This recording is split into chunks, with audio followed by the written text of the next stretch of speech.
Shalom Aleichem, on est dans Sha'ar Hanifut, la porte de la flatterie. On est dans le 8e. Comme il nous a dit le Rav, la flatterie, elle se divise en 9 parties. Maintenant il dit Ashomea medabere lashon hara onevala. Un homme que lui qui l'entend, des gens qui parlent lashon hara, ou qui parlent shemirahem, des paroles vulgaires. Entre parenthèses, je dis, un homme, lui, maintenant, il entend un stand-upiste. Vous savez qu'est-ce que c'est un stand-upiste? Stand dans la piste. Il est dans la piste. C'est une piste. Stand-upiste. Stand-up. Hashem irahem a dit la Gemara, Ba'avur nivul pe bachore sonne Israël ne'eragim. À cause de des paroles vulgaires, eh bien, Hashem Ishmor, des jeunes, ils partent. La Gemara dit, sonner Israël ne veut pas dire maintenant Israël. Sonner Israël, c'est ceux-là qui haïssent Israël. Elle ne veut pas dire Israël parce qu'elle utilise le langage ken propre pour pas, Hashem Ishmor, en sortir une malédiction. De parler vulgairement, Hashem Irahem, les enfants, les jeunes, Hashem Ishmor. Ah oui, mais je veux faire rire aux gens, je veux que les gens maintenant rigolent, ils vont arrêter, le moral il est bas. C'est-à-dire, fais tout ce que tu veux, mais ne parle pas sale. Il y a aussi beaucoup de blagues aujourd'hui que quand tu parles aux gens, maintenant ils vont rigoler. Mais qui t'a dit aussi de rigoler pour rigoler sur le compte des autres? Des fois tu fais la shonara, le Rabbi dit, Ashomea midivre la shonara. Des fois ils font la shonara. Oyoshev esod mesahakim ou bozet Torah ou mitzvot. Il est assis avec des gens qui rigolent ou ils négligent la Torah ou les mitzvot ou les gens qui font Torah ou mitzvot. Et maintenant toi tu es assis là-bas et tu vois que ces gens-là maintenant c'est des gens qui sont un peu durs. Ils sont un peu... Même si tu vas les réprimander, ils ne vont pas accepter de toi.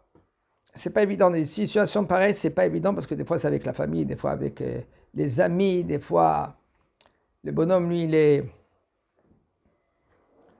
il va dans des soirées avec la famille et il sait pas qui c'est. Il voit maintenant ces gens-là maintenant et puis il écoute. Qu'est-ce qu'il doit faire? Alken ou shotek, et lui maintenant, pourquoi il se tait? Il se tait parce qu'il sait qu'ils vont, ça sert à rien. Combien de fois je parle avec des gens, ils me disent comme ça sert à rien, qu'est-ce que je vais leur dire? Ils vont crier, ils vont s'énerver, ils vont s'éclater, ils vont tout ce que vous voulez. Gam ken yanesh. Ce bonhomme qui se trouve à côté d'eux, il dit rien. Il n'est pas ami avec eux, mais il entend. Il va être puni. Qui a yalola nototam parce qu'il fallait qu'il réponde. Oui, mais ils ne vont pas accepter. Oui, mais il faut que tu réponds. Oui, mais ils ne vont pas accepter. Tu ne comprends pas? Chez l'oyomu, pour pas que les gens, qu'est-ce qu'ils vont dire? Qui ou kemotam, chez ou modé bedivrehem. Ceux-là qui sont autour, ceux-là qui sont à l'extérieur. Mais lui, tu vois ce barbu-là? Non, il n'a pas la barbe. Tu vois celui-là qui a la kippa? Bon, il a mis la kippa dans la poche. Tu vois ce bonhomme-là? Mais c'est un homme qui est honnête. Il est honnête. Qu'est-ce qu'il fait là-bas? Ah bon, il est devenu comme eux. Mais même ceux-là qui sont autour de lui. Ceux-là qui sont autour de lui, ils vont dire, c'est notre ami. Il a grandi avec nous. Qui ou chayav ligor baem la tête gdoula la Torah ve la mitzvot. Lui, il est obligé même de les réprimander pour donner quoi? Que la Torah et les mitzvot, c'est supérieur. Et comme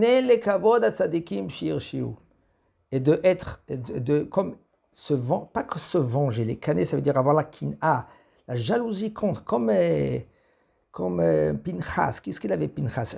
Asher kiné le shemael.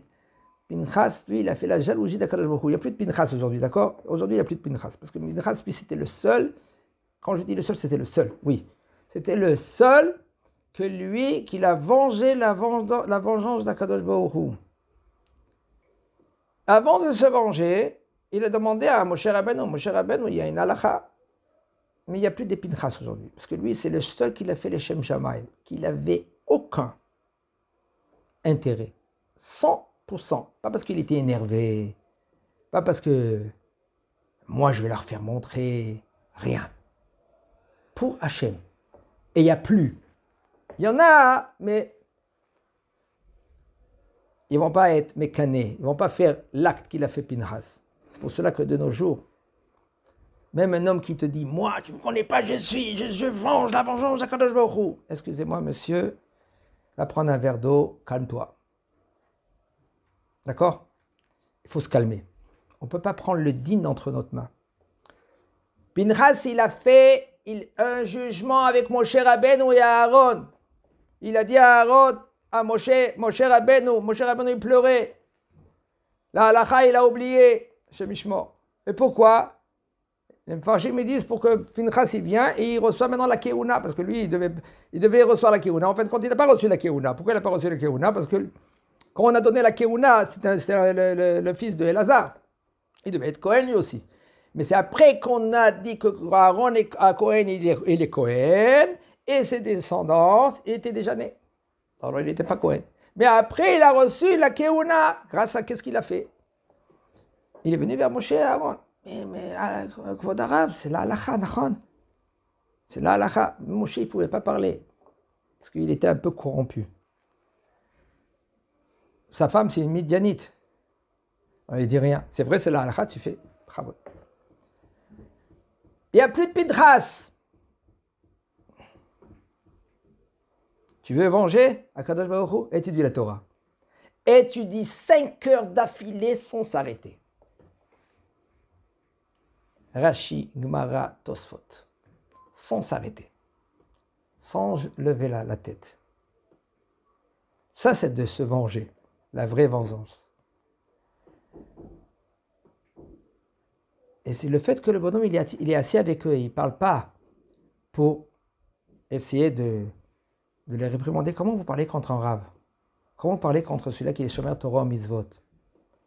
Vous connaissez Rabbi Elazar ben Rabbi Shimon Bar Yochai? Vous connaissez qui c'est? Le fils de Rabbi Shimon Bar Yochai. Il était dans la grotte. Combien de temps il était dans la grotte? Combien?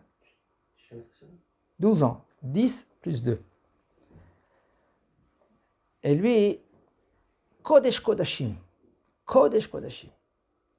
La Gemara, elle raconte que lui, il disait qu'il était un rachat qu'on peut le donner à la Malchut. Pour qu'il mette en prison. Les Chachamim, ils n'étaient pas d'accord avec lui. Comment tu fais une chose pareille? On n'a pas le droit de donner à la Malchut un juif. Il lui dit, moi, je suis Mechalé les ronces. Mechalé, ça veut dire je extermine les ronces. Comment tu peux savoir?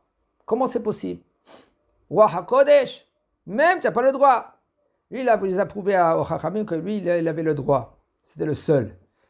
Il a pris un morceau de chair, okay, et il l'a mis sur le soleil pour voir si maintenant, okay, il y a des vers. Parce que rien qu'un homme que lui, qui est un homme normal, qui faute et tout cela, alors il sort des vers. Il a compris que c'était de la graisse. Parce qu'il n'y avait pas de verre. Alors il a dit, bon, alors il va prendre un morceau de chair sans graisse. Parce que rien que dans la viande, dans la chair, alors il peut venir des vers. Il a pris un morceau, il l'a mis dans le soleil, il n'y avait pas de verre. Et il a prouvé que lui, oui, il pouvait. Rabbi Elazar, Kodesh Kodashim, le Saint des Saints, il était dans la grotte. Il sortait de la grotte, il voyait des gens qui sont Mechalel les Shabbat, ils brûlaient le terrain.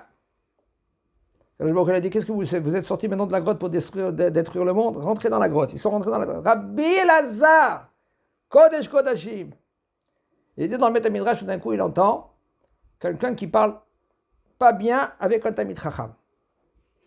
La Gemara dans la Seret Bava Metzia, à Pazza Paysan, il dit comme ça. Il y a un mandamar qui dit qu'il a réprimandé. Et un autre mandamar, il dit il n'a pas réprimandé. Mais le fait qu'il a... Le premier mandamar, il dit, alors pourquoi maintenant il a été puni, on verra. Parce que quand il l'a réprimandé, il n'a pas réprimandé comme il fallait. Il a dit, comment tu te comportes? Il s'est arrêté là. Il fallait qu'il réprimande plus. Parce qu'il n'a pas réprimandé, il a dit à sa femme, quand il va mourir, elle n'enterre pas. Comme ça, maintenant, elle ne sait rien du tout, sa femme. Qu'est-ce qu'elle a fait? Elle a mis dans le grenier en haut. Lui, il était en haut dans le grenier. Et elle, pendant 20 ans, elle venait et nettoyait le grenier. Les Chachamim, ils avaient des questions à poser. Il toquait à la porte. Il était mort, Rabbi Elazar, il était mort. Et il répondait aux questions. Pendant 20 ans. Sa femme, tous les jours, elle venait nettoyer. Le corps, il était intègre. Et une fois, quand elle nettoie la chambre, tout d'un coup, elle s'approche vers son visage. Elle voit un verre qui sort de son oreille. Hal Shadata. La Gemara, elle dit, elle a été... Comment c'est possible? Mon mari, c'est Rabbi Elazar, c'est un Kodesh Kodashim. Vous savez qui c'est Rabbi Elazar? Même elle ne pouvait pas tenir avec Rabbi Elazar. Rabbi Elazar, lui, il disait, Boa Chaibo Habibai. Tous les nuits, il disait, venez mes frères, venez mes amis.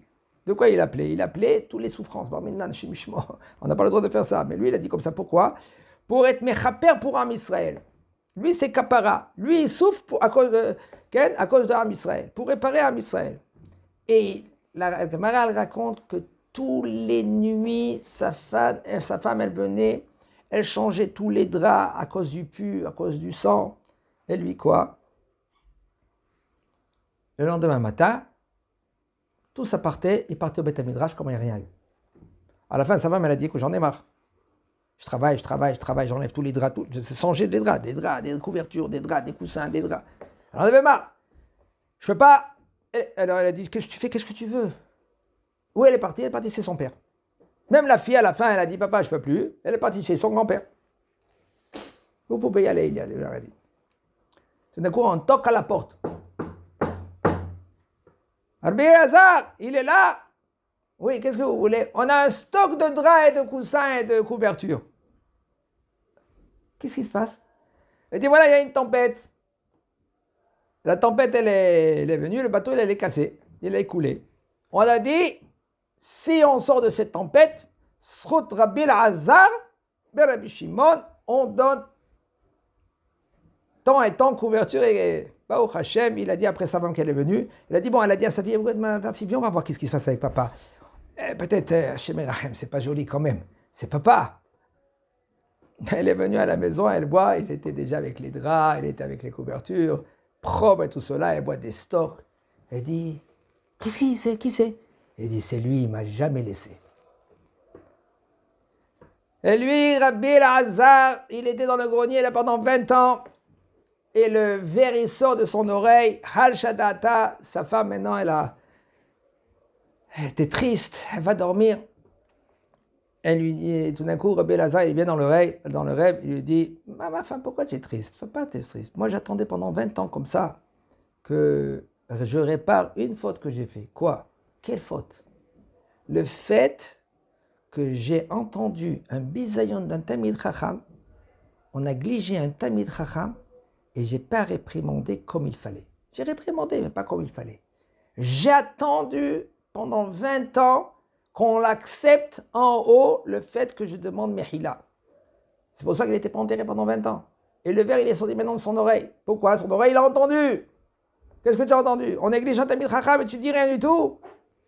Attends que le verre, il va sortir. 20 ans. Et après 20 ans, ils sont venus vers les Chachamim, ils ont dit Preda, il y en a un Chacham, que lui il est mort et personne ne s'occupe maintenant de l'enterrer. Et là, ils ont posé la question, où est Rabbi Elazar? Mais tous les jours, on y va chez lui, on pose des questions. Là, ils ont compris que Rabbi Elazar, là, il était déjà mort. Ils ont pris après, ils l'ont enterré dans la grotte avec Rabbi Shimon Bar Yochai. C'est ça quoi? Rien qu'une faute de fait qu'on entend des paroles qui parlent de Tamid Chacham. Il y en a des gens, du matin jusqu'au soir, c'est ça qu'ils ont dans la bouche. Et ça va vite aujourd'hui, encore plus vite qu'avant. Okay? Même que tu n'es pas à côté du bonhomme, même que tu es seul dans la maison, tu envoies des textos, et ces textos-là, ça va dans tous les sens. Tu peux construire avec ça, même comme tu peux détruire. Et le fait que toi tu es là-bas, même que tu ne veux pas faire comme eux, même que tu n'es pas masquim, tu n'es pas d'accord avec eux, mais quand même le fait que tu dis rien du tout, et tu te trouves avec eux, eh bien Hachem Ishmor, Akadosh Baruch Hu, lui, c'est pour cela, qu'est-ce que tu dois faire? Il faut que tu laisses l'endroit, tu lâches l'endroit, tu quittes l'endroit. Oui, c'est des mésémaïs, mais on a mangé, l'homme est chané, ils sont, c'est pas de leur faute, tout ce que tu veux, ne te trouve pas là-bas. Il a dit, il ne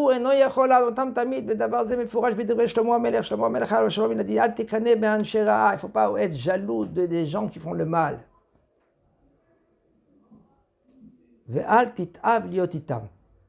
Et il ne faut pas que tu aies une envie d'être avec eux. כי שוד יהגה ליבם בעמל שפתיהם תדבר נא, רוצה לומר שתישא חטאתם כי תשמע דבריהם תמיד ותהיה כמחריש. Le fait que tu entends, qu'est-ce que tu entends de eux? Tu fermes tes oreilles. Et le but c'était pas de ne pas être dans l'endroit. Parce que le fait que tu es dans l'endroit, comme on a vu avec Korach et Adato, Korach et son ensemble, tous qu'ils étaient là-bas, même les enfants. Quel rapport? Même la femme qu'elle n'a rien fait, les femmes qui n'ont rien fait, tout s'est tombé. Parce qu'ils ont fait la marloquette, parce qu'ils ont parlé contre Moshe Rabbeinu, contre Aaron. C'est pour ça qu'il faut faire très très attention, même que tu n'es pas d'accord avec eux, mais quand même de ne pas se trouver avec des gens qu'eux, ils ne sont pas positifs. Même peut-être il a une kippa des fois sur la tête, et des fois chez Merahem, la shonara, ça va très vite, même quelqu'un qui est religieux. Quelqu'un qui est religieux en général, ça c'est une des avérotes que c'est courant. C'est pour cela il faut étudier la Elchot la Shonara, il faut étudier Mamash dans le livre tous les jours si c'est possible, une halakha tous les jours. Les Hashem, comme ça la Géoula elle va vite venir. Chazak Baruch.